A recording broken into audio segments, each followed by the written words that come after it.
E thonë për herë të parë shkencëtarët, këta persona preken më së shumti nga problemet e zemrës.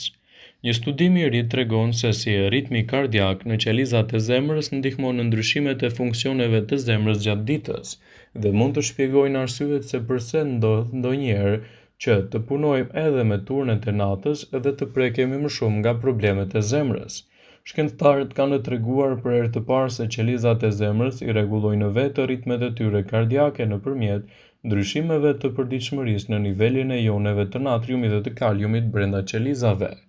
Nivelet e ndryshme të joneve të natriumit dhe të kaliumit brenda dhe jashtë qelizave të zemrës krijojnë impulse elektrike që shkaktojnë utkurrjen e tyre dhe nxisin rrahjet e zemrës. Deri më tani, përqendrimet e joneve mendohej se ishin konstante, por tani shkencëtarët kanë zbuluar se qelizat e zemrës i ndryshojnë nivelet e tyre të brendshme të natriumit dhe të kaliumit gjatë ditës dhe natës. Kjo bën që zemra të përshtatet dhe të krijojë edhe një dëm të madh.